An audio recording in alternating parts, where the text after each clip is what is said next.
Okay, imagine for a second that there was a global blueprint, like a shared to-do list for all of humanity, designed specifically to build a better future for everyone.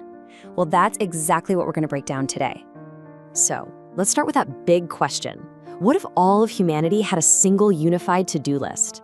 You know, a set of goals to tackle our biggest challenges, everything from poverty to climate change. What would even make it onto that list? Well, guess what? That list actually exists. They're called the Sustainable Development Goals, or SDGs for short. Back in 2015, every single UN member state got together and adopted this universal call to action, and they set a deadline, 2030. The mission? It's huge. To end poverty, protect the planet, and ensure prosperity and peace for all. No small task, right? Now, I know what you're thinking. 17 goals sounds like a lot to keep track of. But to make sense of them, they're actually organized into 3 core pillars: people, prosperity, and the planet. Let's dive into what each of those really means. First up, we've got the goals focused on people. This is really all about making sure everyone, and I mean everyone, has a chance to live a life of dignity, with their most basic needs and rights totally fulfilled. So this group includes the absolute essentials: no poverty, zero hunger, good health, quality education, gender equality, and clean water and sanitation. You can think of these as the fundamental building blocks. You really can't build a thriving society without them. And these goals are super specific. Let's take Goal 1, no poverty. It isn't just some vague idea. It has a measurable target: to completely eradicate extreme poverty, which the UN defines as anyone living on less than this number, $1.90 a day. And this isn't just wishful thinking. There are real success stories. Just look at Brazil's Bolsa Familia program. What they did was give cash to low-income families, but on the condition that their kids went to school and got their vaccinations. And it worked. They lifted millions of people out of extreme poverty.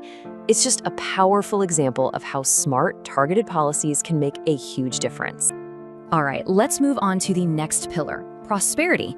Now, this isn't just about making money. It's about building strong, inclusive, and, this is key, sustainable economies that actually work for everyone, not just a select few. The goals in this pillar are basically the engines of a healthy economy. They cover everything from affordable and clean energy to fostering innovation, creating decent work for people, and building sustainable cities. Let's put a spotlight on Goal 8 for a second: decent work and economic growth. This one is so crucial because it's about the quality of the growth. It's making sure that as economies expand, they're actually creating stable, fair, and safe jobs for everyone. Germany's vocational training system is a perfect example of this in the real world. It creates this direct pipeline from education straight into industry. It's a partnership that gives young people practical, hands-on skills for high-quality jobs, and that builds a stronger workforce for the entire country. Okay, the third pillar is one we all absolutely depend on: the planet. These goals are all about protecting our natural world, from the deepest oceans to the tallest forests to the very climate itself. So this pillar includes goals for things like responsible consumption and urgent climate action, as well as protecting all life, both below the water and on land.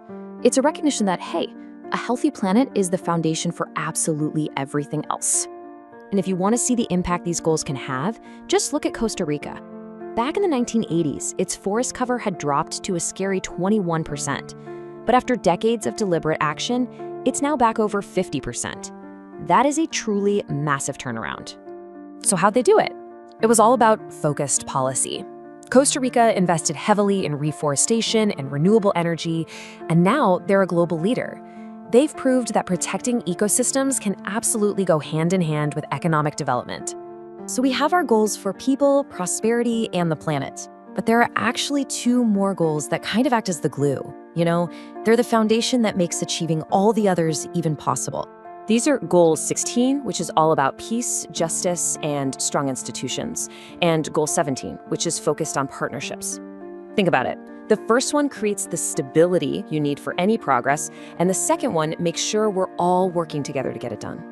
And here's something really important to get. These goals aren't just a simple checklist where you tick one box and move on. No, they're deeply interconnected. Progress in one area can totally trigger progress in others. For example, providing quality education helps reduce inequality, which in turn leads to much better health outcomes. It's like this incredible, powerful chain reaction.